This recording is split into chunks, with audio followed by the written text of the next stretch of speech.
اعوذ باللہ من الشیطان اللعین الرجیم بسم اللہ الرحمن الرحیم وبہ نستعین وہو المعین۔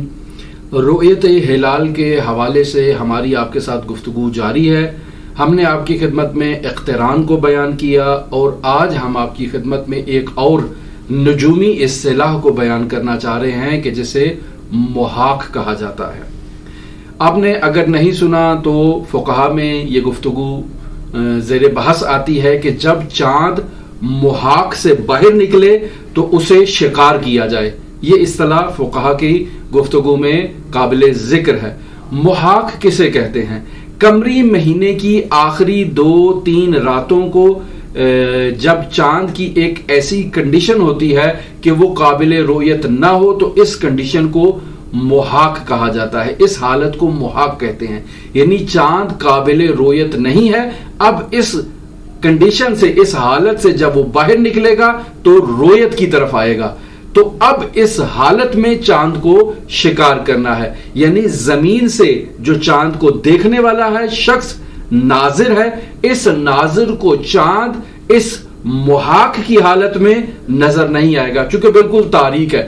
ظاہر ہے وہ اقتران کی ایک ایسی کیفیت میں ہے کہ اس کا ایک طرف سورج کی طرف ہے جو کافی نورانی ہے اور دوسرا جو اس کا حصہ ہے وہ زمین کی طرف ہے جو بالکل تاریک ہے۔ تو اب اس حالت میں چاند جو اس اقترانی کیفیت میں ہے اور یہ جو اس کا سیاہ حصہ ابھی بن چکا ہے، یہ اس کی حالت محاق ہے جس میں چاند قابل رؤیت نہیں ہے۔ اور ہم نے آپ کی خدمت میں بیان کیا کہ چاند زمین کے گرد جو چکر لگاتا ہے تو وہ 27 دن اور کچھ گھنٹوں میں جو ہے نا وہ اپنا چکر کمپلیٹ کر لیتا ہے۔ تو جب 27 دن کے بعد وہ آخری 2 یا 3 دن رہ جاتے ہیں، وہ 2-3 دن کی جو کنڈیشن ہے وہ کنڈیشن ہوتی ہے اس کی محاق کی کیفیت ہوتی ہے۔ اس حالت میں چاند صرف ٹیلیسکوپ کے ذریعے سے ہی قابل رؤیت ہے، ان عادی آنکھوں سے قابل مشاہدہ اور قابل رؤیت نہیں ہوتا ہے۔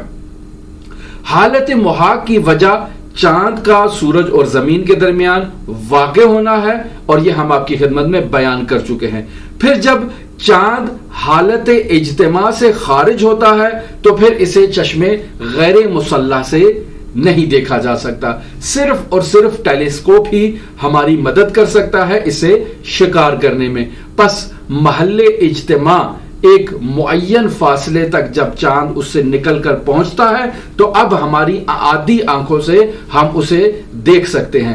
لہٰذا فقہا جب کہتے ہیں کہ چاند جب محاق سے نکلے تو اسے شکار کیا جائے، یعنی اس حالت اقتران سے جب چاند باہر نکل رہا ہے تو اس کنڈیشن میں جب چاند حالت اقتران اور مقارنے سے اور محاق سے باہر نکلے تو اب اس حالت میں قابل رؤیت نہ ہو اور پھر بعد میں کچھ گھنٹوں کے بعد یا 1 دن کے بعد وہ چاند جب اپنی نورانی تابش اور اپنی نورانی کرنوں کو پھیلانا شروع کر دے تو اب وہ ان عادی آنکھوں سے قابل رؤیت ہوتا ہے۔ لہٰذا محاق کا دقیق وقت اس اجتماع سے پہلے والی حالت اور اجتماع کے بعد والی حالت کو محاق کہا جاتا ہے۔ یعنی اگر آپ سے کوئی پوچھے کہ محاق کسے کہتے ہیں تو آپ یہ کہہ سکتے ہیں کہ چاند جب اقتران کے اندر داخل ہو رہا ہے تو اس داخل ہونے سے پہلے والی حالت اور خارج ہونے والے کی کچھ حالت کو،